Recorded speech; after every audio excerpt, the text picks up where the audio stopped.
It should be live. Yeah, I just saw a pop-up saying it's live. Let me see if it was in the group. Give people some time, a couple of minutes. I'm trying to see how do I see the link in YouTube. Yeah, I see it.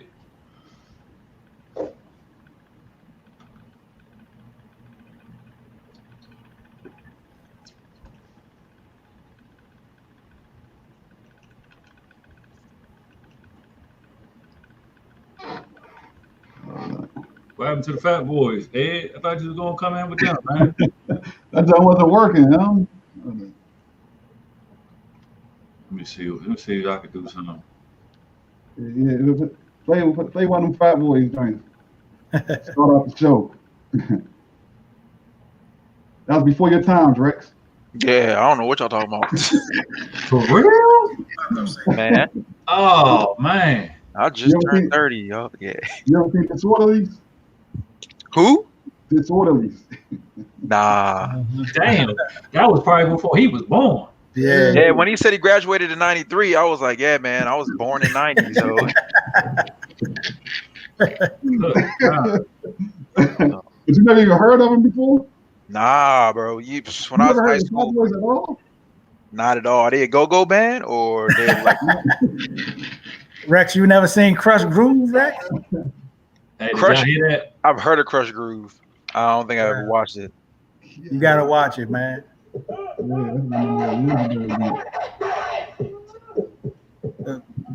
Crush Groove was all about Def Jam Records and how it started. Right. All right, I'll take some time. There's a couple movies I know I should have watched. I haven't watched yet. I was just posting about it. I still haven't seen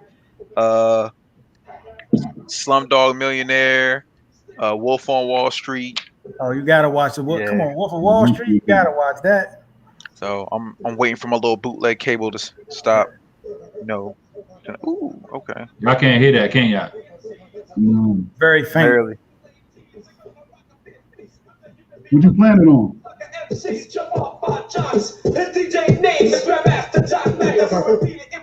Rest in peace, Prince Moggy D. I mean, I recognize Rev Run's voice. So what, Fat Boys was their group before they started Run DMC? Woo! Don't make that mistake right there. Look, Totally different group. Totally different group. No, But that's definitely Rev Run, right? That's Rev Run's voice. Yeah, that's one right. Yeah, he just on there, but now. Oh, okay. Yeah. There you go. I'm posting the YouTube link. I'm gonna see y'all there. Welcome, everybody. Welcome, Facebook. Another edition. Sunday Zooms. You can't call it Zoom no more. Can't call it Zoom. Oh, Damn. What's this? StreamYard. Sunday StreamYard Zoom. We got our guest this week, Mr. Kim Profit from Profit Financial Solutions. He's going to help y'all out this week with y'all tax questions. Anything tax related with stocks, he's going to talk about it. So, it's on you, Kim. Okay. Thanks for having me. Ed reached out to me and said, "Hey Kim, you mind talking about taxes as it relates to investing in stocks?" And I said, "Yeah, by all means. I'm a member of the group and follow the group daily. I'm reading the post and everything. And I know a lot of people jumped in last year, getting their feet wet with investing in stocks, but they saw the making of the money, but didn't think about the end result, which is, we're going to have to pay a little bit of taxes on that money." So here to talk a little bit about that. So I'll just introduce myself. I'm Kim Profit. I'm a small business owner. I own Profit Financial Solutions, LLC. Numbers guy, been doing taxes for over 20 years, investing over that same period of time, and just a student, always wanting to know about the financials, investing, taxes, those type of things. So I'm always learning, and I'm always teaching as well. I'm always giving that information away.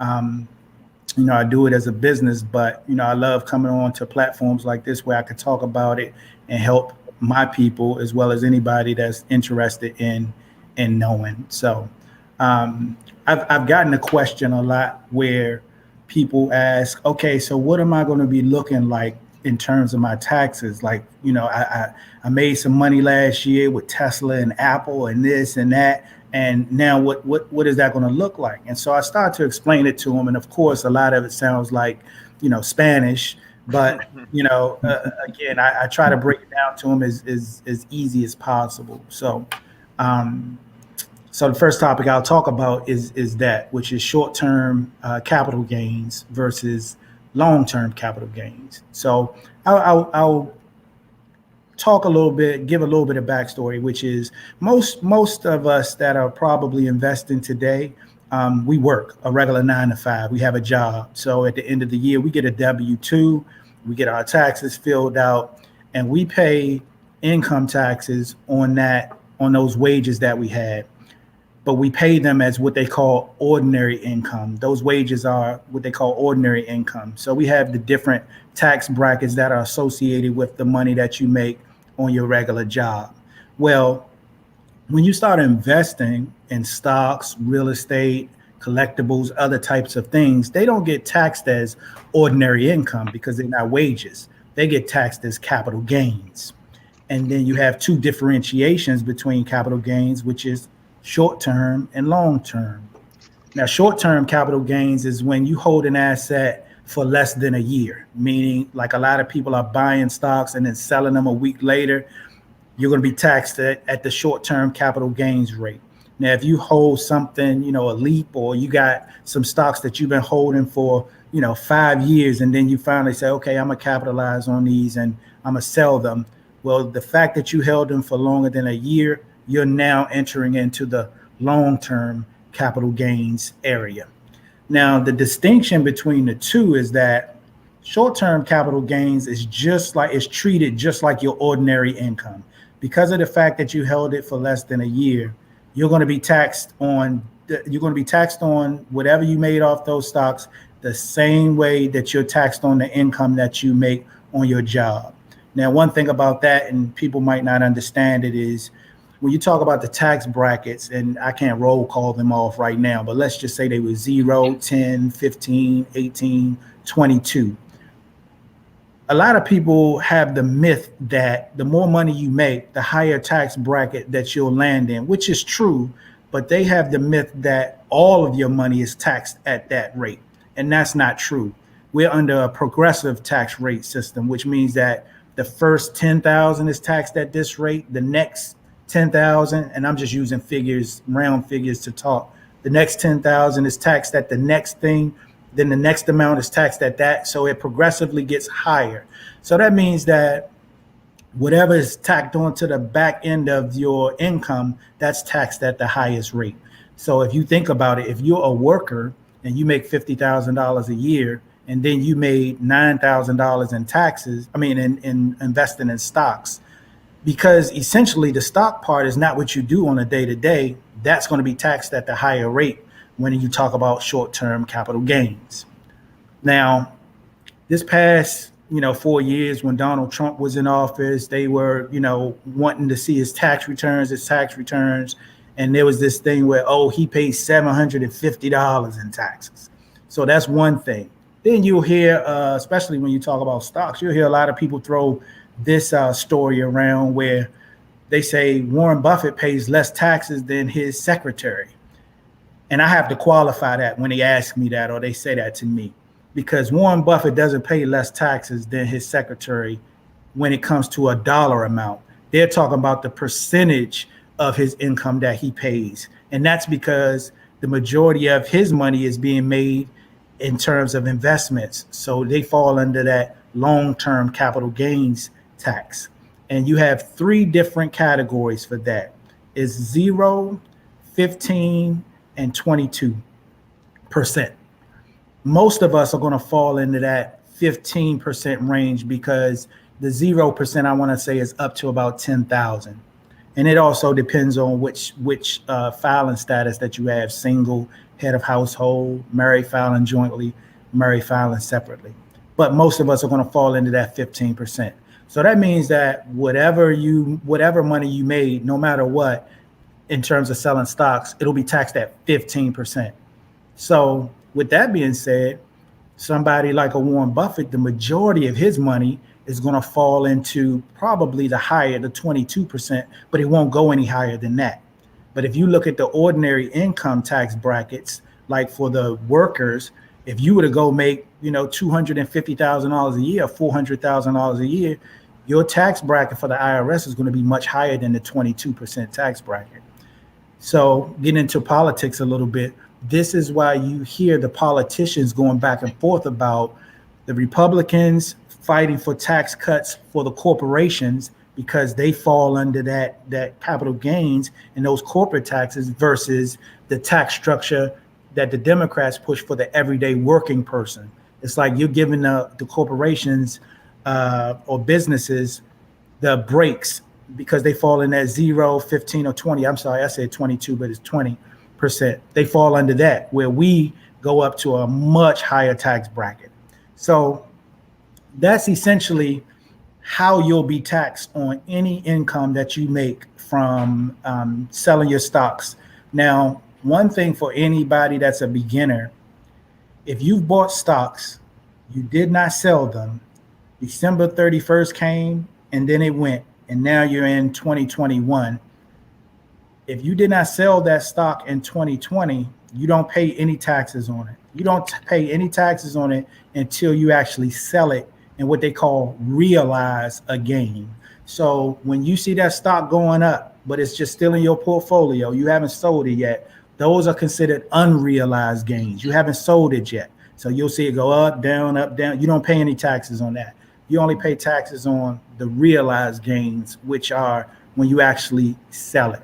So Kim, let me ask you a quick question. Yes, sir. So on my E-Trade account, yes, sir, I do have a section called realized gains. Yes. So as that increases throughout the year, that's what I'll be taxed on for the tax season the next year. Yes. Okay, I got you. And when you also look at that, and this goes for any of those accounts, Robinhood, E-Trade, TD Ameritrade, if you look at what Chad was just talking about, it should also break it down and show you what's characterized as short term and what's characterized as long term.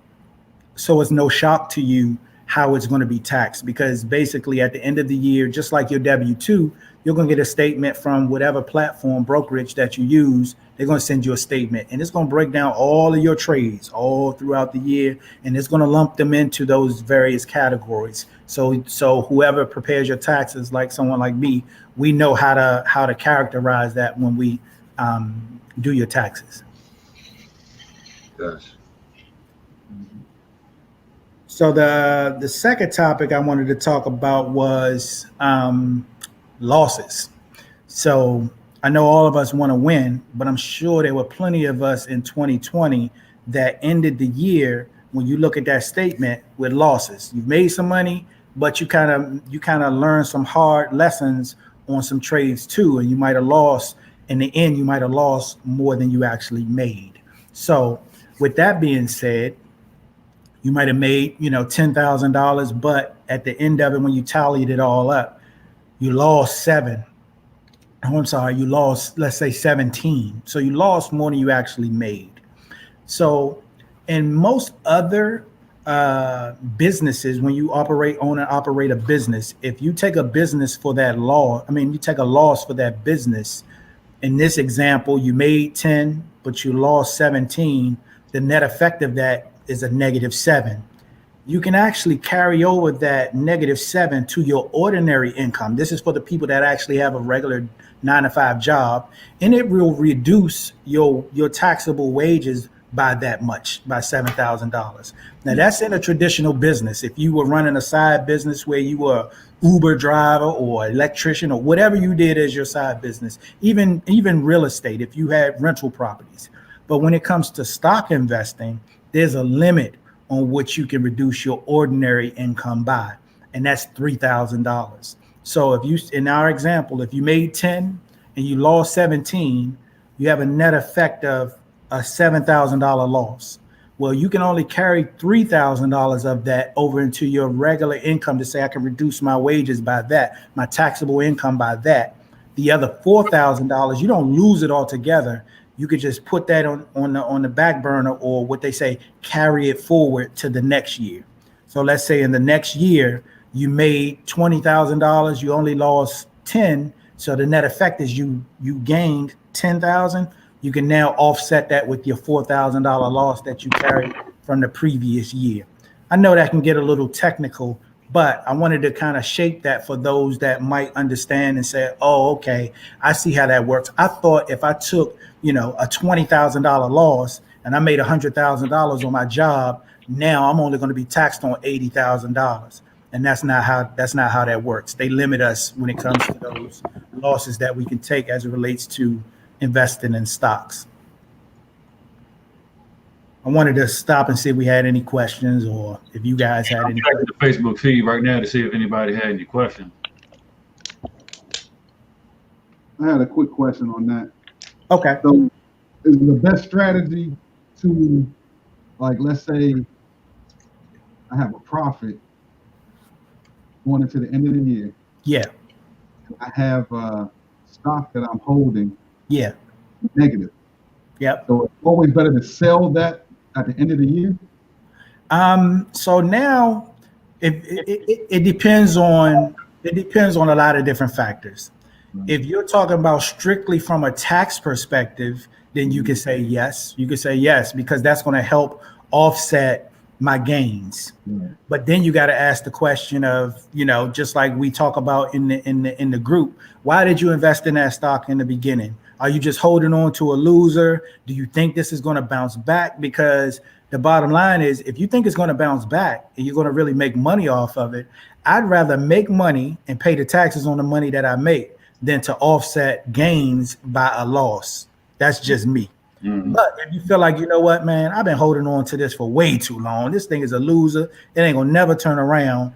I would suggest doing that. Selling it before the end of the year. Now, the one caveat to that is, and some people brought this up in the group, I've seen a couple posts about it, is you have something called the wash sale rule. Mm-hmm. So you have some people that will sell stock at the end of the year and say, you know what, I'm gonna sell this stock at a loss, and then I'm gonna turn right back around and buy it in January, so that I can book this loss for the year.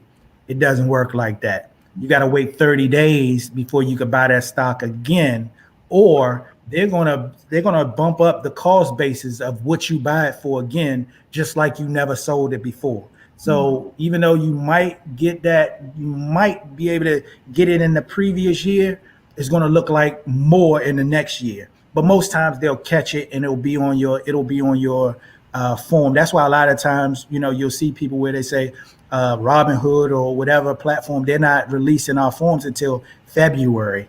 That's one of the reasons why they want to see if they can catch that you trying to, they know it's a big thing at the end of the year. So that's asking that question. I mean, asking that question of yourself, should I sell it or not? There's a couple different factors that you need to answer first. So can you say something about they bump up the cost basis? Who does that? The broker does that? Yeah, the broker's going to do that. Yeah, I got a good buddy of mine. He's in the group too. He called me and said, "Man, did you know about the wash sale rule?" I said, "Yeah, man, my bad. I should have told you," because he didn't even do it from year to year. It happens all throughout the year. It doesn't matter when you do it. It's just you have that 30-year period. A lot of people have done it at the end of the year thinking, they're going to do it for the tax break part of it. That's why it happens. But it doesn't matter where you do it in the year. If you say, you know what, I'm going to sell this at a loss, and then, 15 days later, you see a dip and it's like, oh, I'm buying back in. Now, they're going to step that cost basis up. So if you sold it at $2 and then it dips down to $1 and you buy it within 30 days, that $1 you thinking you're paying for the new shares, they're going to bump it back up to what you would have. Is the amount that they hit you for on that cost basis the same every single time, or is it based on different stocks? Oh, it's based on what you sold and what you're now buying back in for. So whatever loss you book, they're gonna add all of that to whatever it is that you buy. And here's where the issue where my buddy came in. He sold more stocks than he bought back in for. They took the whole loss that he got from that. So let's say he sold 200 shares and bought back 50 shares. Well, they took the whole loss that he was going to realize from the 200 and put it on to the 50 because, So that's the thing. You got to know, you can't just do that. So it prevents us from trying to capitalize like that. Now, most of the time, if you're buying back in, you're like, hey, I really don't care because I booked a loss for that. So any gain that I get on this new one, I'm good because it's eating into that loss that I took before. So I'm okay with that. And that's what I had to explain to him. Dang, that's a wake up call right there. Yeah. That's what I'm saying. Like, again, many of us jumped into it. Now I'm a little bit more astute because I've been following this since you had to look in the Washington Post in the paper and see what happened the day before, way before the internet. So but I'm still learning too. So I'm learning different things because again, I'm getting more experienced every day, but a lot of us just jumped in, which I commend everybody that jumped in because a lot of us have been on the sidelines for many, many years. And last year was a wake up call for so many to say, you know what, I need to start doing something. So I think that, is just commendable all by itself, but we still learning together. Shit, if it wasn't for Ed, man, if Ed didn't bring me in this, I wouldn't have jumped back in. That's what I'm saying. I've personally, I know I'm personally responsible for at least 5 to 10 people starting an investment account. I mean, I physically was on FaceTime with a few people setting their accounts up. So, I think so many of us did that, in this last year, and it's what we should have been doing, but I won't go into that in terms of our history and how late we are to the race, but we're here. So, but a group like this is getting more and more people involved. Yeah. I got a question on that real quick. And that same example, I'm just looking for a loophole. If I sold it on Robinhood, for example, and then bought it back on like Webull, is that like a loophole around doing like what you just said? Yeah, I believe it is. It's because one won't really know about the other. You know what I mean? I believe that is a loophole. I can't say for 100% certainty, but I believe it is a loophole because there's no way that they're going to know that you had 50 shares over here and now Webull can say, nope, you sold it over there. Now, in the end, maybe on the back, in the back office or something, I don't know. I'm not that well versed to know. But that's something I was thinking, even when my friend presented me with that scenario, I thought about that. Man, Ed is loophole king. Hey, but man, look, that's capitalism. That's the way of the world. It's like they looking for the loophole. As long as it's legal and ethical, hey. I'm with you, Ed. I'm with you. Oh man. So the next topic I wanted to talk about was I've gotten questions before in doing taxes to say, should I start an LLC and start trading like that because I can do better in terms of my tax strategy. And honestly, the answer that I give them is no. Like you can do it, but you're not going to accomplish what you're trying to accomplish by saying, oh, I'm going to pay some sort of different taxes if I do it as an LLC. The biggest advantage of trading as an LLC to me is that you are protecting that particular asset from your personal stuff. You're not trading as you. So that means if you have a $200,000 brokerage account and for whatever reason, you have a car accident with somebody and your car insurance won't cover whatever the damages is, and they try to sue you for whatever it is that you have. If you were trading in your investment account as you, that is now open to that liability. But if you're trading it as a business, that's separate. So just like anything else, the reason why people get incorporated and do business as a LLC or some other corporation, it separates their personal from their business, and it won't be up for somebody to go after. Now, of course, somebody can always file suit and go after it, but for the most part, it'll be protected. And the reason why it doesn't do anything any different in terms of a tax strategy or thinking you're going to pay less taxes, it's because a LLC is a pass-through entity. So it's almost treated just like you as a person. Whatever happens in that LLC, whatever gains, whatever losses, it's going to flow through to your personal income, and it's going to be treated the same exact way. So if it's short term, you're going to be paying taxes just like it's ordinary income. If it's long term, you're going to pay taxes at the long term rates the exact same way. So it's really no different. The only thing I can see in which I can't even see why that would be is you can write off other expenses. You know what I mean? Maybe if you took some classes to learn how to invest under the business or something to that effect, but it's not actually the taxes on the stocks that you're trading, that's not going to be any different. Hey, so Kim, we had a question in the group, man. I wish I would have caught this while you was talking about the previous topic. Okay. But he said, if I buy a stock December 2020 and sell it January 2021, would that be considered long-term capital gains or short-term? Short-term. It's not about year over year. It's about the length of time. So in that example, he only had it 30 days. He had it less than a year.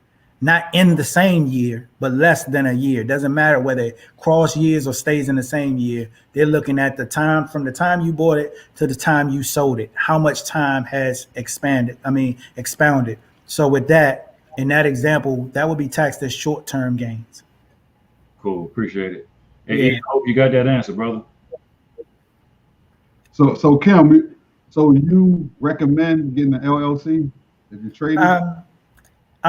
To protect yourself from liability, meaning like to protect that particular asset of yours, I would say yes. So it all depends on the how big your portfolio is. All of those things factor in. I'm a real estate investor. I own 7 rental properties. Each one of those rental properties is held as a business. It's its own LLC. So for me, I did that because if something happens on one of those properties, I don't want all the rest of them to be subject to whatever that litigation is. Each one of them is an independent business. So whatever happens on that property, it's just strictly to that property, not even my personal finances. Now, some people might say, you know what, I'm going to hold all 7 in a business. But what that does is it does separate the business from your personal. But now all the properties that are in that business, if something happens on one, all of them are open for liability. So I do it like that, where I have each one of them is its own LLC. And it's still a pass through to my personal income taxes. So it's still taxed the same way, but from a liability standpoint, I'm protected. So I would say the same thing for an investment account. I would advise to do it. Now, again, there's some other things that you have to consider when it comes to that. I'm figuring that a lot of people in our group might be situated in Maryland. So forming a business in Maryland, there's some fees that you have to pay on an annual basis to own and operate a business in Maryland. So different, there's some different pros and cons to starting your business, incorporating your business in different places. So I would say definitely research that, or come pay me to research it for you, and I can help you set that help set that up. But yeah, I would advise that. Okay. So one of the last things, or I won't say the last things, but the next topic I wanted to talk about was we talked about like trading as a LLC to try to minimize the amount of taxes that you're going to pay. We talked about short term and long term, which means the longer you hold it, the less taxes you have to pay. Now, I want to talk about a strategy of trading where you essentially don't pay any taxes right now, and that's trading in a retirement account, mainly a IRA, an individual retirement account. It could be a Roth or it could be a regular IRA. That's a way that you can actually trade, and when you buy and sell stock. Kim, can I stop you? Go ahead. Go ahead.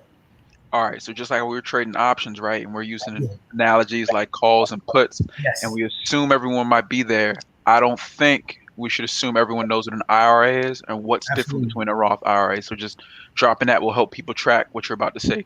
Absolutely. So I'm glad you brought that up, Rex. So I'll backtrack. So I mentioned retirement account, but IRA, that's only a piece of what an IRA is. An IRA is an individual retirement account. So it's akin to a 401k, it's akin to a 403b, depending on what type of retirement account you have. An individual retirement account is one that is outside of, it can be, and most times it is, outside of anything that your job may offer. It's something that you can go start with your bank or some brokerage house where you can open up that account. It's limited in terms of the amount of money that you can put in it. Most times you can have more money go towards a 401k or a 403b than you can an individual retirement account. But one of the advantages of the individual retirement account that's over a 401k or 403b is that you can actually trade stocks in it. Rex brought up a good point in terms of I use the term Roth IRA. So there's a designation for a specific individual retirement account called a Roth IRA. So most of us are used to retirement accounts where you put money into it and you're not taxed on that money right now. It's essentially deferring those taxes until you retire. Most of the time it comes with a penalty if you pull that money out prior to you retiring. But many people are putting it away thinking that, you know what, if my wages are $200,000 right now, that means I'm being taxed at a higher rate.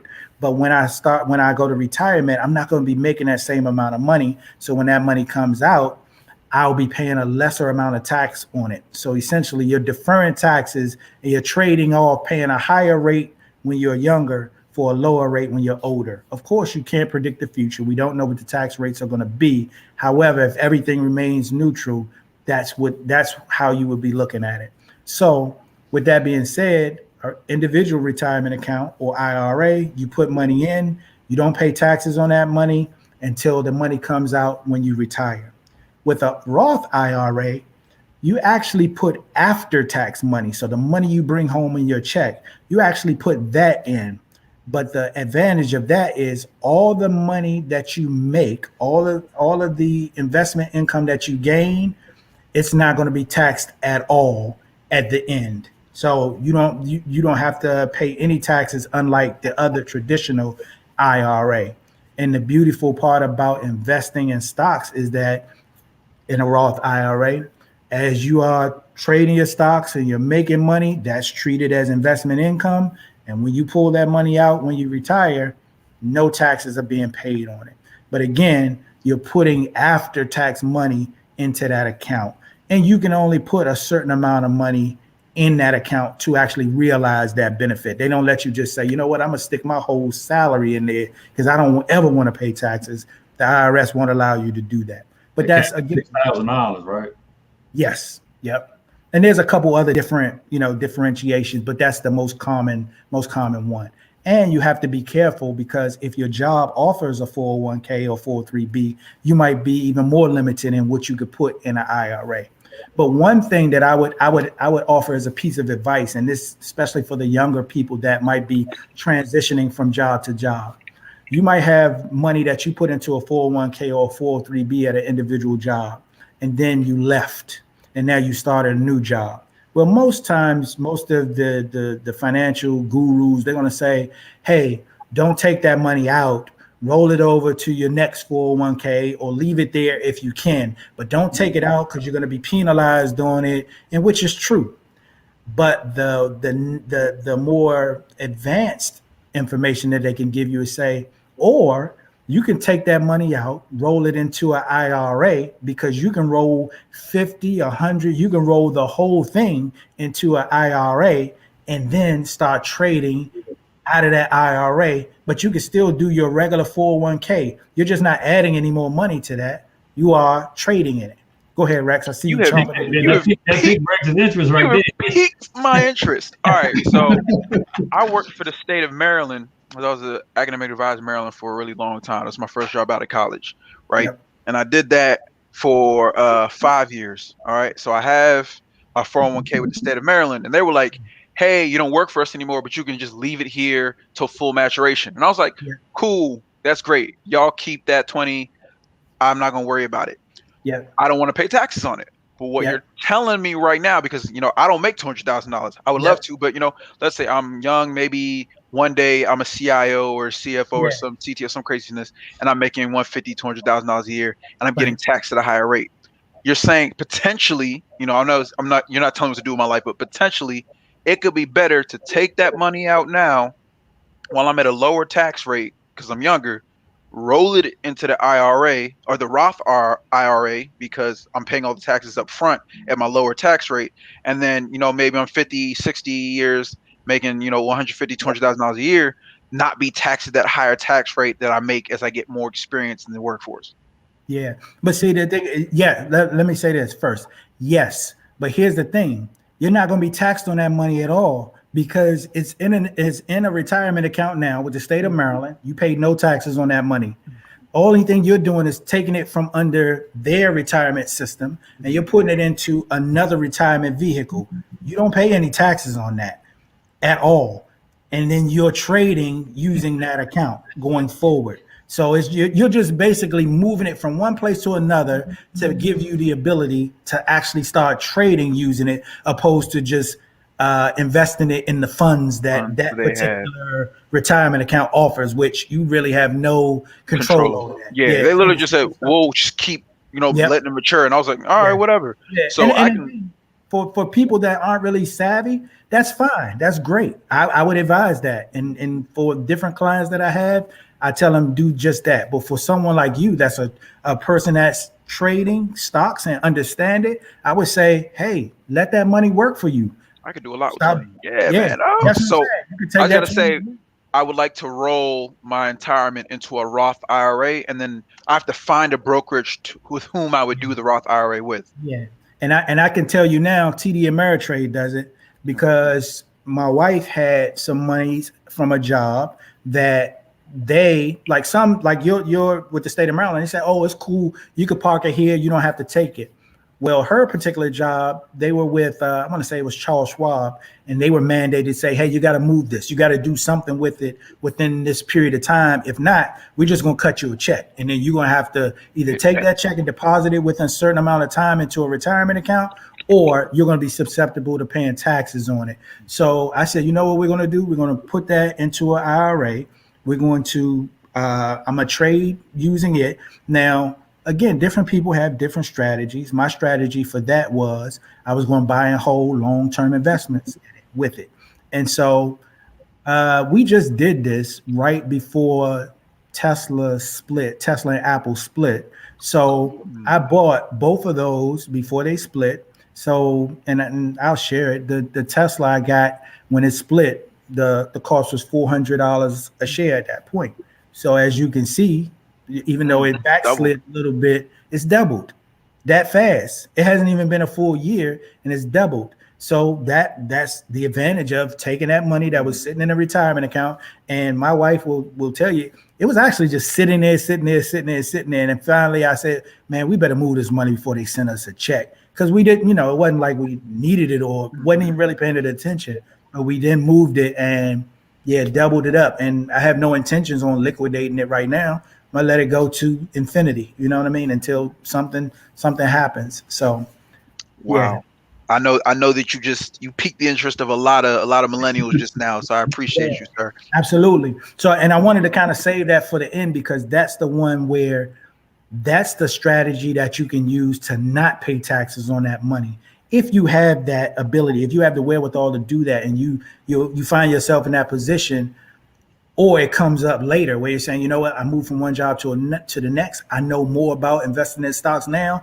Now's my time to do it. Now I'm going to do it. Or you can just start an individual retirement account now and just do it. Like Chad said, throw $6,000 in there a year. If you're not already maximizing on what your job is doing, hey, throw that $6,000 in there and just and move and shake from there. Another question. So if I roll this 401k that's been sitting with the state of Maryland into a Roth IRA with TD Ameritrade, am I still allowed to add additional funds later? Or I just got to trade with that base? Like this is my seed I'm starting from, and I just got to grow it from there. So it depends. It depends on what's going on outside of that. So like if you're maxing out your job 401k, you're not going to be able to add more money there on a tax-free basis. You can't. You're not going to be able to do that. But if you're a student, or you don't really have another job, or you're not taking advantage of your job's retirement account, you're not contributing or getting any type of tax benefit from that, then you can do that. You can add money to it. So Kim, for those that don't know, could you explain, can you or can you not trade stock options in a Roth IRA or a traditional IRA? Good question. So there's a couple of things that you can and you cannot do. So when you're trading in a retirement account, if your retirement account is treated as a cash account, so that means that you can't trade on margin. Like some of us might not understand what that means anyway. So I'll explain it. Most accounts, when you open that account, they're going to ask you some questions, your level of expertise, what you're asking for to be able to do in that account. And one of the things is buy on margin. So basically it's buying it on credit, buying it on loan. So depending on the brokerage, they will allow you to leverage the money that's in your account and say, if you have this amount of money in your account, or you have stocks that are worth a certain amount of money, then we'll extend you credit for the same amount of money for you to be able to take advantage of trades that you might want to do. And of course, it's going to come at a cost. You're going to have to pay some interest on it, but you can do that. But in a retirement account, you can't trade on margin. It's strictly treated as a cash account. And those interest rates they vary from each brokerage, correct? Absolutely, yeah. They vary. It's not like capped at one thing. They vary by each brokerage. Gotcha.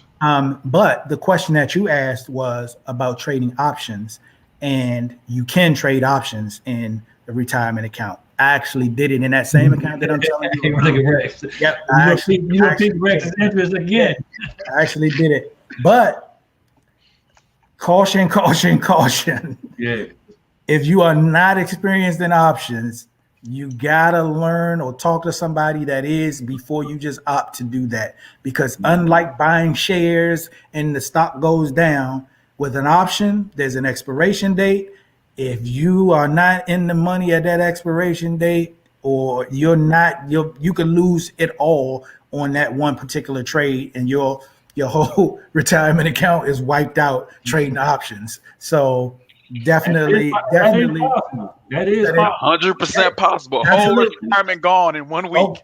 Exactly on a 1 week expiration, 1 week expiration date that you thought was going up. You got to be careful. So I would not, if you're not astute or you're not well versed in options, I would highly recommend that you do not trade options straight out the gate in your retirement account, because it's like, it could be almost like going to the horse race and betting on horses. Yeah. And boom, everything is gone just that fast. But yeah, you can't. You're in the horse track crying. Oh man, just like that. You're like, wow, how did it happen? Yeah. Chris Sain said this was going to happen, man. It didn't happen. What happened? Chris Sain. All right. I mean, I'm a greeter at Walmart and I'm 75. Exactly. I lost it all. But yeah, so you can trade options in your retirement account. Definitely. And I can attest to it, not just telling you that, but I actually did it just to see. Of course, because it was a retirement account, I didn't play with much, but I was able to make some money, did a good 40-50% on one and let it be. But I let the majority of it ride in some long-term stocks. So all right, now so I have a question about that, so that I don't know. Is there a cap on how much money you can make while you're trading options under that Roth IRA? So say okay, so like if you've contributed $5,000 and you're in an option right now and you're about to make another $5,000, you're not gonna lose that 5,000. You're gonna be able to get that whole amount, right? You all the way up. Yeah, you all the way up. That's the point. You know what I mean? It's just like if you had it there, you weren't trading stocks, but you chose some fund, and for whatever reason, that fund just skyrocketed. You realize whatever that fund did, if that fund went up 1,000%, that's how much money you have in your account. The only difference between the two is you directed it. When it was the option play, you directed it. When it was the other way, somebody was managing that fund that you had no control over. Right. So that's the beauty of doing it this way, is you control it, and you can make money faster by the information that you have, you know, especially if you're well versed and you've been paying attention and you know you've been doing well, then yeah. I got you. I appreciate that. Yep. Question. You said you're doing it in TD Ameritrade. Yes. Is the Roth account any different from a regular trading experience? It's just like, oh no, I'm trading under this particular account, but everything else, the buying, the executing, is all exactly the same. All of it. Yeah, all of it's still the same. Just look, you know, it's just the parameters in which what you can do. Like if you try to buy something on margin, it's going to tell you this is not a margin account. You can't do it. But the platform is the exact same. All of it's the same. It doesn't look any different just because it's a Roth IRA or it's an IRA versus your regular funded account. It doesn't look any different at all. And the same parameters. So like I said, I'm bringing in 20, hopefully it's still 20. I don't know. Yeah. The 20 over from Maryland, right? Mm-hmm. I would have to add 5K on top of it in order to be a day trading account. Same rules. Absolutely. Oh, no, I'm glad you brought that up. You can't day trade. Can't day trade in the you can't day trade in the IRA, but the option play is kind of the day trading of the IRA. You know, it does allow you to do that. But I'm glad you brought that up because you can't day trade, even if you have 25,000. That account, you know, for you when you have 25,000 in it, your account is typically marked as a pattern day trading account. So you don't incur any type of penalties. Well, when it's a individual retirement account, it can't be marked as a pattern day trading account. So you get your 3 day trades in a week and that's it, or just no day trades in that account? I believe you still can do it. Like you might be able to do it. I haven't tried it. I just know by rule you can't day trade. You know what I mean? Mm-hmm. So it might be a thing where, yeah. And see, the thing is I don't know how they would govern that. Meaning, if you would, when you buy a stock, they don't know when you're going to sell it, so they won't prohibit you from buying it. But I just don't know if it won't let you sell it because it's saying this is a day trade. You know what I mean? I don't know. That's a good question. I would research that myself to find that out because I would want to know how do they govern that. But I just know by rule you can't day trade. Right. You should probably be swinging with your retirement anyway. Day trading probably ain't the best idea. Exactly. That's probably why they prohibit it, is because, you know, given the pros and cons of the type of account and by being a retirement account, they're probably saying, you know, this ain't the best thing. But even still, you know, options ain't either for real when you really think about it. But yeah. Learned a lot. Thank you. Yeah. I want to make sure I'm processing all this right. So I want to use Rex for the example, right? Ed cooking up something, Chad. He cooking it up.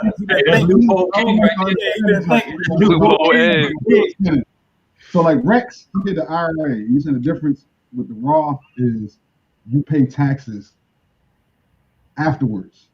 No upfront. Roth is right. So hold on. A regular IRA, when you contribute money to the regular IRA, it's not being taxed. So those are pre-tax dollars. When you contribute money to the Roth IRA, that's really akin to you pulling money out of your pocket to put into that account. It's already taxed. That money's already taxed. But the benefit of that is when you pull it out in the end, you aren't paying any taxes on the money you put in or the money that you made off the money you put in. But on a traditional IRA, you're just deferring the taxes until later. Right. Got that. So what I'm saying is, so when Rex moves it from his regular IRA to a Roth, he didn't pay the taxes. So when does he pay the taxes on that? And that's what I was going to say. You will be subject to taxes if you do that, because now you're trying to get a benefit on pre-tax money and not pay any taxes at all, and it was never taxed at all. You're not going to be able to do that. You're going to have to pay taxes on that money. Were you So saying when the does only Rex the have to only? pay- Go ahead, my fault. No, I said, so when would Rex have to pay that taxes? When he transfers it over or at the end? No, Once when he- it should be when he transfers it over, because at Okay. that point it's just like you cashing out. You know what I mean? And you're not going to be able to. It's almost like double dipping. You're not going to be able to put money into a pre-taxed investment vehicle, never paying taxes on it, and then circumvent the whole system by then taking that money and putting it into a Roth IRA, which looks like you already paid taxes on it. Right. And then when you pull it out in the end, you still don't pay no taxes on it. No, that would everybody would have been on to that. When does he pay the taxes? But does he have to? Do you have to pay? Let's say he got 20,000 and he transferred over. Let's say he in the 15%. Do you have to also have to pay your state taxes also? You said state? Yeah, you have to pay like. Oh yeah. And So what's going to happen is when he takes that money and moves it from the state of Maryland, they're going to issue a tax form basically saying his whole account was distributed. So when he brings me his information to do his taxes, when I look at it, I'm going to ask him some questions and I'm going to say, what did you do with this money? And he's going to tell me, oh, I rolled it over into a Roth IRA. And so what that's going to signify to me, and when I'm put it into the tax program, I'm telling the tax program, he rolled this over into a Roth IRA. The tax program is going to say, okay, we have to tax him on that money now, because now he is almost like he basically took the money out, cashed the check, put it in his bank account, and then took it out of his bank account and put it in a Roth IRA. It's essentially the same thing. Okay. So even when it's a roll, so I thought when you're leaving an employer, so I don't work for the state of Maryland anymore, right? Yeah. My account was with them, and they were like, you can leave it here or you can roll it over to your next one. Even if I never touch it and just say, I want, because I'm no longer employed here, please roll over my 401k to this Roth IRA. I still pay those taxes. Yeah, because the whole thing about the Roth IRA, the benefit of the Roth IRA is you're contributing after-tax money to the Roth IRA, but you don't pay any taxes on the investment income that you make off of it. So that means in your scenario, when you were contributing money to your retirement account for the state of Maryland, you were never taxed on that money. That money's going into the retirement account. You never pay taxes on it. And what you're trying to do is saying, I didn't pay taxes on it. Now I want to move it into a vehicle that looks like I paid taxes on it, because that's what that vehicle is set up for. And then I can pull it out when I retire, and I never pay taxes on that money from the University of Maryland all the way through the end. Uncle Sam not going to let you do that. You got to pay taxes on it one way or another. So in a regular IRA, you don't pay taxes on it when you contribute it. You just pay it when you take it out. In a Roth IRA, you already paid Uncle Sam, and you're not paying taxes on the investment income. But you see, in both of those scenarios, you paying them at one point, either in the beginning or the end. But a follow-up to that. So in that same example, right? So it sounds like, okay, I'm gonna use Rex. He got 20,000. He's gonna move it over to a Roth. Right.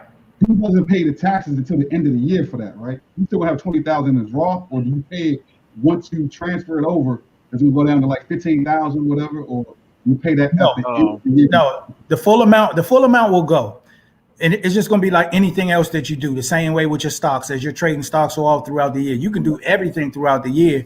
You're not going to be liable to pay taxes on it until whatever happens on December 31st. So, the next day, they're cutting you a tax statement saying this is what you did. Okay, so you telling me once he transfers it over, let's say he transfers it over 20,000, right? Yeah. And let's say he does a hell of a year. He makes 200,000. Yeah. He doesn't have to pay no taxes on that 200,000? Only on the 20. Yes, for real. Only on the 20. Yeah. All right, but now I'm worried. So I feel like I wish we'd had this conversation last year, because now my salary plus what I made investing last year plus the 20,000 from my 401k, that's going to push me into that as a 37% tax rate, right, for the Biden plan. So it'd probably be better for me at this point, because the tax is so high, to just throw it into a regular IRA. Yeah, I mean, if that's what you're concerned with, if you're concerned with saying, I want to not have to pay the 37%, or let's just say hypothetically, the 37% interest rate, but we're all investors here. Your whole goal is to surpass 37% with what you put in that account. Okay. That's a good point. Really the 37% is really just the cost of doing business. You're like, I'm gonna make that back with whatever I put in there. I'm looking to make that back in a week, maybe. You know what I mean? I'm glad you framed it that way. Like, can you make a 37% return? Hell yeah. Like, exactly. You like, hell yeah, I could do that in a heartbeat. So with that being said, I don't even care that it hit 37%. That's just the cost of doing business. I want the ability to work this money the way I want to work it. And if that's what it's going to cost me to do that, then that's what I'm going to do. Because like you said earlier, man, you know what I could do with 20,000 in an account right now? No, so that's the thing. And I'm glad you brought that up, because so many of my clients, they think like that, because we've been thinking with the consumer mentality so much that, you know, I'll hear people say, I need some write-offs. I need to go buy a house to be able to write off stuff. And I'm like, why are you spending $1 to save 30 cents? That doesn't make any sense. I'd rather just pay the 30 cents and keep 70. You get what I'm saying? 70 cents of it, if that makes sense to people. But like that, I in your scenario, I'll pay the 37% because I'm gonna make that back. I'm looking to make that back ASAP and far surpass it. You know, one option play, you could do 100%. And you like, man, I got that back and some. I guess closing question on that. So when it comes time for me to pay those taxes, I can't pull from the Roth IRA to pay that particular tax. I just had to have the funds for the 37%. Yeah, I mean, you could pull from the Roth IRA to do it, but you're going to be penalized. You're penalized. Yeah, got it. Okay. So let me go ahead and calculate how much I'm after. Yeah. You're going to pay 10%. You're going to pay 10% on it, a penalty fee, but you've already been taxed on that money, especially if it's in a Roth IRA, but you're going to be penalized on it. But you know what? That's when you do the math to say, is the penalty I'm going to pay for the taxes I incurred on this money, is it going to be more or less than if I have the ability to pay it? Meaning, if I make a payment plan with the IRS to pay it over time, am I going to be paying more interest that way versus if I just get taxed one time, 10%, pay them off and keep on moving? So you got to kind of do some math to see which way works out better for you.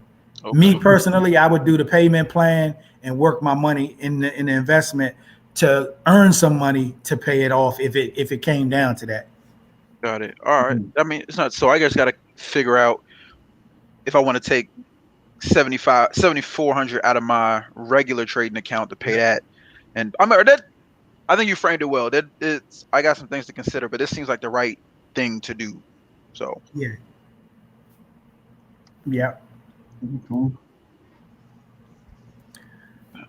So I had a question. I just want to throw this out there, just and people can do their own research on it and just see.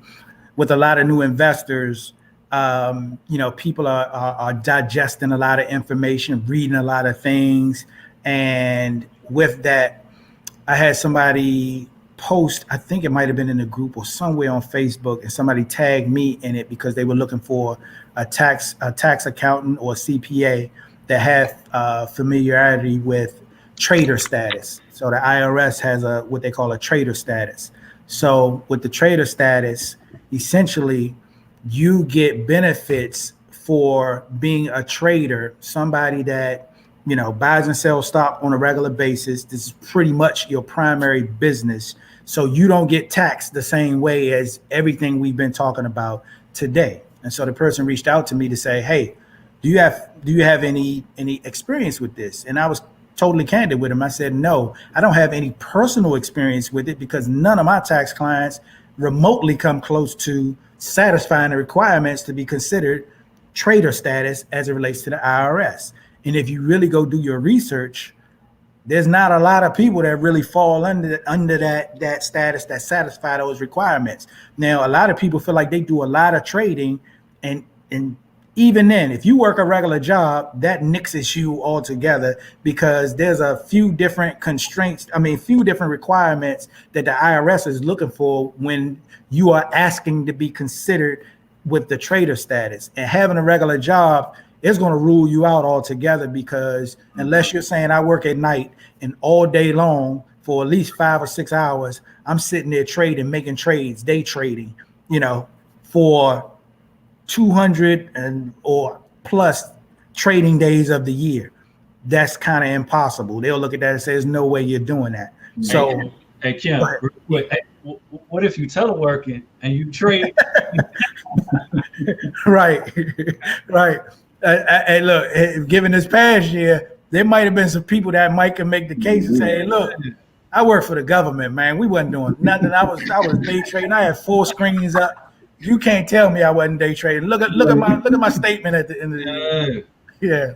But so and the gentleman, he told me, he said, I'm out of the country right now, but when I come back in the country, I want to have some conversations with you. And I'm thinking it's going to be something like this, where he's picking my brain about it. But yeah, I haven't really met anybody, not in my sphere, that even come close to having that trader status. But I'm throwing that out there for our group to look into, do some research on, be familiar with, so you just know that term, because to me it's a term that most people don't know of, they're not aware of, and it'd be some good information for them. So Kim, I just got a question in the group. So that term that you're using, trader status, is that the equivalent of day trader? You might as well say it. You might as well say it is, because that's a component of having that trader status. Is a lot of day trading, not necessarily swing trading, because of the level of trades, the amount of trades that have to be done in a year, there's really no set amount. Like if you go and do the research, there's really no set amount. So of course, like with any other law or anything like that, they use other cases or precedent to actually establish that. So since there is not written in the rule, like it has to be at least 180 hours of trading, 80 days of trading. There's nothing that says that, because if you do some research, you'll notice that there's some cases that somebody showed, I traded for X amount of days, and they said no. And then they have another person that was going for it, and they traded for less amount of days than that person, and they said yes. And there's other compensating factors that are there that they were considering to actually give them that status. But you'll see in your research, if you start looking it up and start reading about it, you'll see how hard it is for someone to actually get that status. A regular everyday person anyway. Right. So if you do have that day trader status, you'll be taxed differently. Yeah, differently. It's almost like you're taxed as a business. You're paying different types of taxes. You have more, there's some other advantages to it too. I can't roll call all of them right now, but you're in a whole different ball game when it comes to that. Gotcha. Yeah. Oh, and things. So just one of them, a big thing is like the wash rule. That goes out the window. That whole 30-day thing. It goes. That's one of the biggest benefits of it. That goes all the way out the window. If you're a day trader, or you had that trader status. You got trader status. Okay. Oh, the other one is the whole $3,000 cap on losses. That goes away too. But if you really think about it, that doesn't really make sense, because if I'm saying I have no other job, like I don't make any other income, for me to show a loss, like for me to have a loss at the end of the year, I don't have any income. So I wouldn't really have any ordinary income for the $3,000 cap to actually offset. So it really doesn't matter. It doesn't make any sense, but it is an advantage of it. I got you. Yeah. I'm looking at it now. I'm looking at the chart. Man, you only got to pay 15% for up to 191,000. You're only paying 15%. I guess that's for long term. Yep. Yeah, but you got to prove that you don't have a full-time job, and our W-2s will betray you every time.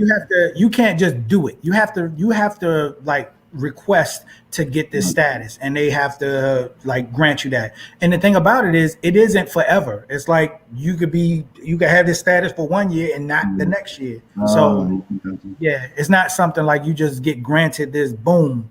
You have trader status forever. It doesn't work like that. Are there reasons why they will revoke it? Yeah, if you don't meet the requirements, you know what I mean? If you don't meet the requirements, so you're basically petitioning constantly to have this status, like year over year. And if you can't prove it, you know what I mean? Like, it's like you took the year off, you know what I mean? I didn't do anything with stocks. You know, I was sick or I was traveling or whatever the case was. Why would you have trader status to be able to reap those benefits on, you know, you traded for a month out of 12 months? That's the way they look at it. Gotcha. Yeah. They set the bar really, really, really high for that. Yeah, I don't see no more questions in the group, man. Everybody looking at their retirement stuff right now. Oh my God. Calculate this real quick. Right. They gonna go to work tomorrow. Like I want it. I'll take it all out, man. Send it to the trade. Comments at me rolling. It's my money. I want it now. Yeah, Everybody checking their notes, man, like Rex is. Yep. Yeah. All right, hold on. I think we got a question that just popped up. She said, so for a person who's planning or a person who has made or making profit in stocks, is it better to pay taxes quarterly during the year or wait to the end of the year? Because a person making a lot of money during the year, especially newcomers, I'm trying to follow her, might be shocked. So basically, like, if you know, like, let's say you rolled your 20, let's say I rolled my 20,000 from my 401k to the Roth IRA, and, you know, I'm doing great in trading, but, you know, on a day-to-day, my checkings account is like a check-to-check kind of thing. I got just enough to pay my rent, got just enough to buy food. I think she's saying, like, for that individual to just get a $7,400 bill year, and they're like, there's no way I can come up with that. How can they circumvent that potentially by paying quarterly or setting up payment plans, I think? Yeah, definitely. So they could definitely do that. They could pay quarterly if they want to. So essentially, they're just taking that same bill that they would have that they saying, hey, I don't have this right now. I'm gonna spread it out over 4 quarters or monthly, however they want to make those estimated payments. So essentially, and this is what I tell even my regular tax clients that aren't investing. They might have a business or something like that. They can pay those taxes. Then you can make deposits. So like your social security number or your EIN number for your business, mainly your social security number, that's your unique identifier for you, for the IRS. So as long as you make a payment and you associate it with your social security number, that payment is like on hold. You know, they have it, it's on deposit. So at the end of the year, when you do your regular taxes, there's a place in your regular taxes that you can say, I made these payments throughout the year. So you're going to have on your W-2, your federal withholding. That was payments going to them that your job sent to them that they withheld from you. And then you're going to have monies that you sent to them. And all of that tallies up on your account. And when you do your taxes at the end of the year. But here's how I would suggest you do it, especially for those people, like in that question, they said they were investing in stocks and they were making money, right? That's what we all do it for, right? So think about it like this. You have from January to April the 15th to be able to pay for what you did in the previous year. So with that being said, when you get your taxes done, especially if you get them done January, February time frame, and you know, oh man, I got this $7,400 tax bill. How about I make some trades that I make $7,400 with, pull that money out and pay my tax bill.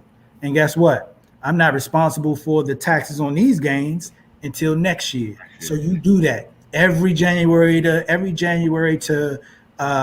April. You do that. You taking the gains that you make there and pay your previous year's tax bill. So you're constantly doing that. Now I've been doing that for years. I didn't mention it here, but I'm also a real estate agent. I've been a real estate agent over 20 years. Again, real estate agent, essentially you're self-employed. So with that being said, when I do my taxes and whatever my tax bill is, I know I have from January through April to actually make money selling houses to be able to pay my previous year's tax bill. I don't have to have that money right then, but I could use that time period to say, well, if I sell 3 houses, boom, I can wipe my tax bill out. As long as I have it paid by April the 15th, I won't be penalized. It's the same thing for us stock traders. Look at it that way. Look at it like I'm gonna use my account to take care of what I need to take care of, instead of thinking about the consumer mentality of I need to have this in my pocket or I need to have this in savings. No, go make it. Go make that money. I know it can be pressure, but if you're saying, hey, I'm a profitable trader, go make it. Well, I have learned a tremendous amount about taxes tonight, man. Exactly. This amount. So all of us appreciate you, Kim, for coming on. No problem at all. Appreciate it, man. I know it was a lot to digest. My contact information is scrolling along the bottom down there. Profit Financial Solutions at gmail.com. You can email me questions. If you need your taxes done, you want to talk real estate, you want to talk stocks, my phone number is there, 301-535-0929. Text me, call me. I'd love to help you out with whatever you got going on. And if I don't know it, I want to know it. So bring all your questions so that I can research it myself and know it for the next time. So as far as my testimony is concerned, Kim sat me and my wife down and 100%, 1,000% answered all our questions. And for the first time in probably 10, 15 years, we feel comfortable with filing our taxes. So thanks again for that, Kim. And anybody watching tonight, man, y'all feel comfortable with filing your taxes with this guy right here, man. I appreciate that, Chad. Appreciate it. I try to make it as plain and simple as I can. I don't sugarcoat it. I just lay it out there. I consider myself an educator. I'm going to give you the pros and cons. I want to empower you with the information so that you feel good about whatever decision that you make. I'm not going to make the decision for you.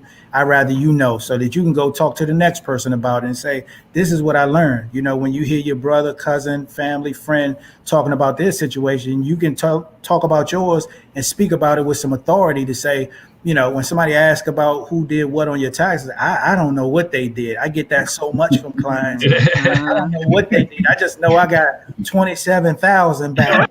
I didn't even ask them how I got it. You know what I mean? But you see that Benz out there? Yeah, that's me. I don't know what they did. Yeah, I don't know what they did. And I'm like, so when did you start this cleaning business? They're like, what? Like, I work for UPS. Yeah, man, you're getting a lot of good feedback in the group thread. So I think you helped out a lot of people tonight, bro. Good. I appreciate that. I did my job. I want to thank you for taking the time out, man. You definitely got to come back. You know what I'm saying? Yeah, open invitation. Anytime you want to come back. You know anytime. You see, you put the call out. I said, sure, man. I don't mind. Yeah, no hesitation at all. He said, man, hey, when you want to come, just tell me the time. I said, okay. That's it. Yeah. So you welcome to stay on for the rest of the show, man. If you got a stock pick for the week you want to throw out there, man, you welcome to do it. But if you got something to do, you got to log off, man. We completely understand. But yeah, I'm a log off. I'll still keep it up. I got some taxes to actually. I understand. I told Ed. Look, I told Ed. He said, if you got a stock pick, I said, like I told him, man, I'm not into the charts. I don't do that. Like for me. That's where I am in terms of I want to learn more in that, and I've been researching and doing more. So, you know, if I threw a stock pick out there, it's going to be because, I just bought some earlier today, or, you know, I was in the store and I saw this and it was green, so I like that, so I'm going to invest in that. You sound like our boy Tim when he first started out, man. Gonna be working though. Yeah, Tim working now, boy. Tim hitting on everything. That's what I'm saying. You know, it is what it is. But I definitely that's why I want to tune in more to, especially listening to you guys with your picks and stuff like that, how you analyze and then how you're coming up with it. Because I get a lot of calls and a lot of people associate me with the numbers aspect of things. So they want to know, well, what's your take on this stock? And, you know, I give them the same answer all the time. I don't know. I can't tell you. I wish I did know because, I'd be filthy if I do. But, Yeah, thanks again, man. We appreciate that. Absolutely, man. I appreciate it. Appreciate it. All right, now have a good night, bro. All right, you guys too. Take care. All right, take it easy. Thanks, guys. Oh man, that was a loaded information right there, boy. Yeah, it was. I feel like we should just drop the picks and because people need to digest everything we just got. Yeah. I'm down for that. We just drop our picks and we be out, man. Yeah, well, Yeah, what was the pick? You gonna put them up there, Ed? Huh? You gonna put them up there on the scroll? No, y'all might just have to tell it because this joint, my computer acting slow. I guess with this streaming shit. Got it. I mean, this is a pretty solid platform. I do like the topic we're talking about is sitting there under the face and just kind of the information at the bottom. That's nice. I see why you did the switch. Yeah, this joint got a lot of little bells and whistles to it. I could put my own background on there. You know what I'm saying? Customize it. So. Yeah. I guess I step out. I go out there. I go first. This week I'm gonna go ahead and step in April 1st. $135 strike price for Apple. We talked about that last week, and I'm gonna go with the guys and the information that Rex kind of provided last week, and that was to hold off on getting into something for Apple February and March. So I'm just gonna hop in the first thing April. I hope it give me enough profit to where as though I can roll something over for something even better, closer to the strike to the underlying stock price. Nice. That's April 1st, $135 strike price for Apple. You said $130 strike? 135. April 1st, 21. Cool. And what was the date? April what? April 1st. I think Apple. This comes from me. I think Apple screwed everybody over for the past couple of weeks enough. They can give us something on April, man. Yeah, I think it was 5 consecutive red days. So they was tearing people's up, man. Everybody in the group was complaining about Apple the past couple of weeks. How much is it right now? Yeah, how much is that? Does somebody have like the stock price is like 128, 129 right now? No, how much is that contract? Oh, man, I think it's like $3.45. APL. Faster on my phone. I get it for you right now, Ed. All right.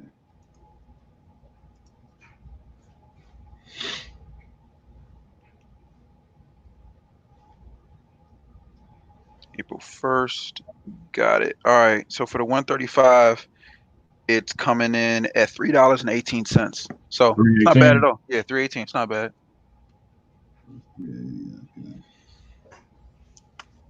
Oh, okay. I had the ask price. That was the ask. So what are you looking at right now, Rex?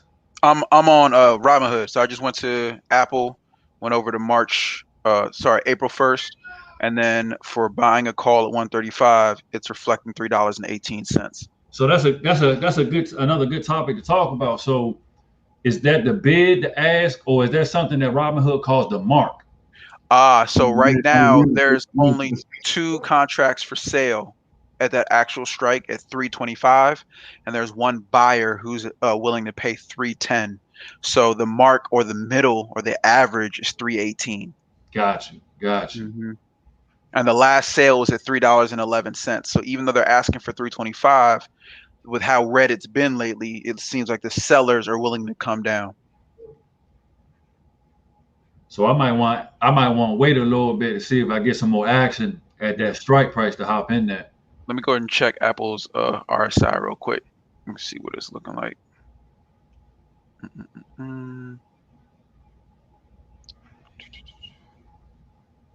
Because it might be oversold. So it seems like it's a good entry point. Actually, it's hitting the 30 line on the RSI, which is usually extremely oversold. So it seems like you're in a good spot. Let me zoom in a little bit. Okay. All right. So on the daily chart, it's way oversold, but as of Friday, it averaged itself out. So you might want to watch it on Monday and see if it keeps treading down. Then you're in oversold territory. It's probably a good place to hop in. Gotcha. Appreciate that. What you got, Rex? So my easy pick, don't really got to think about it, is Bitcoin's going crazy. SOS $15 call, March 19th.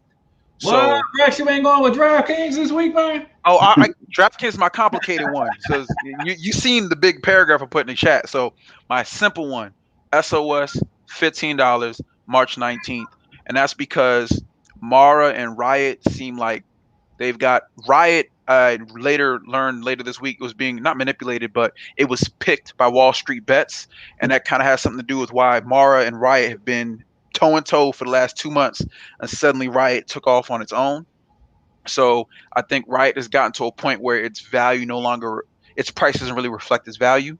And Mara, when I looked deeper into it, there were insider sales from the C-suite. So the CEO and directors were selling shares as recently as February 19th.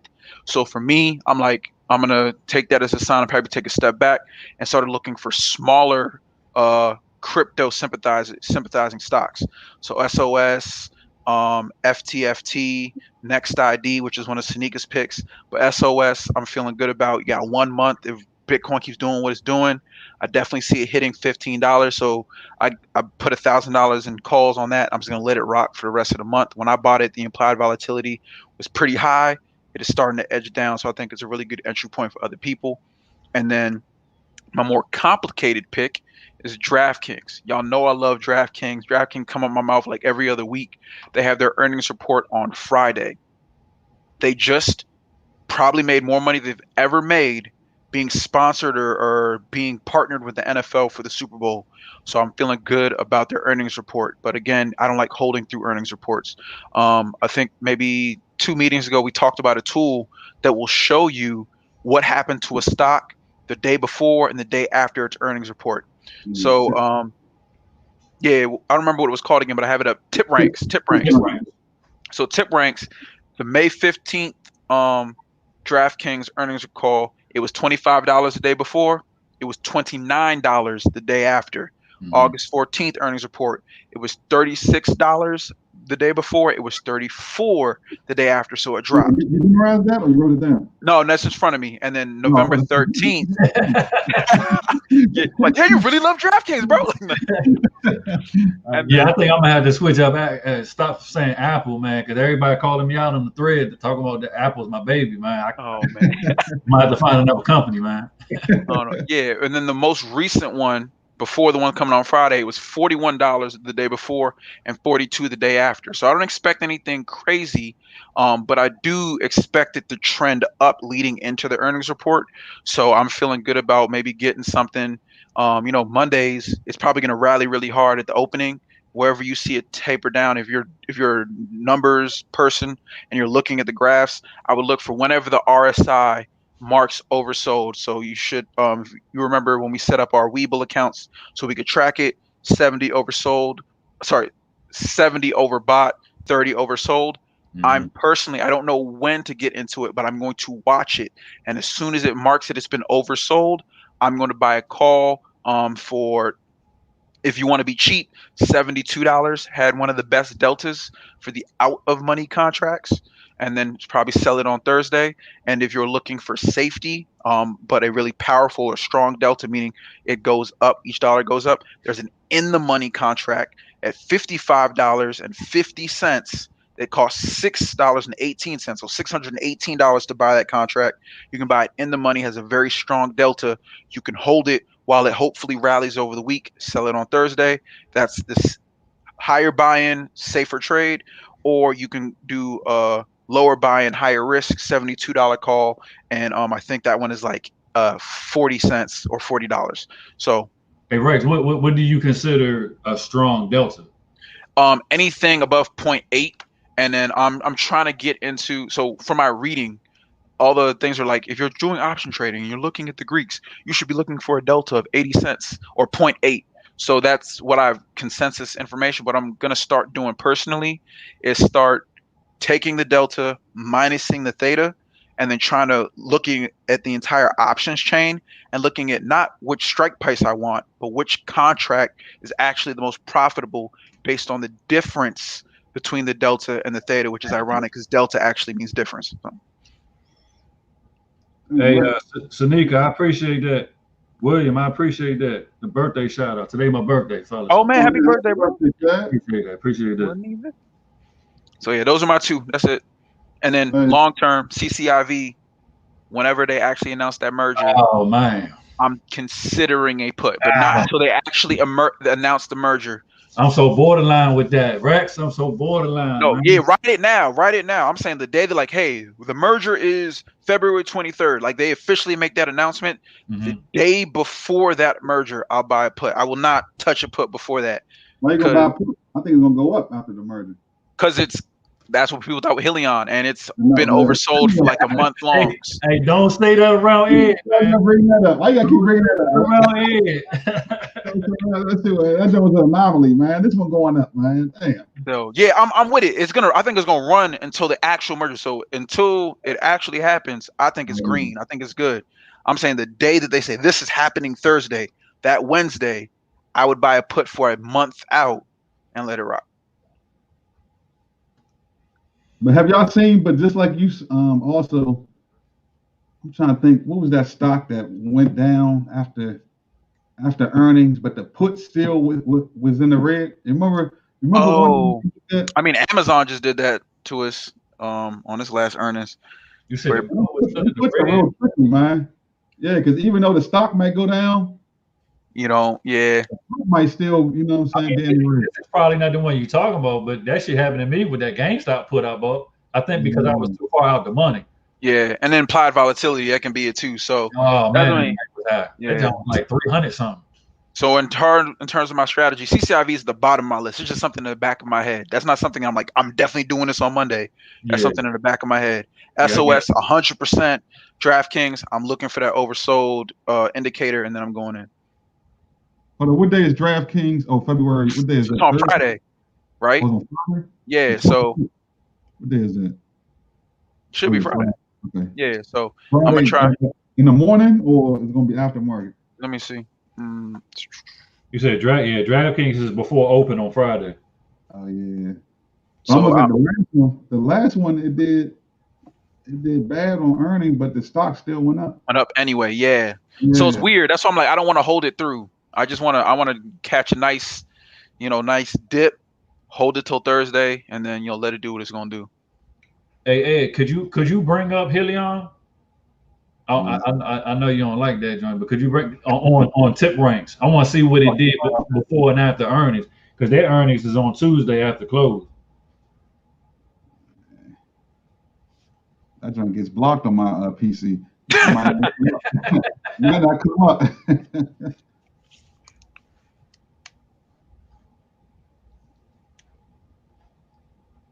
What day is this? On Thursday?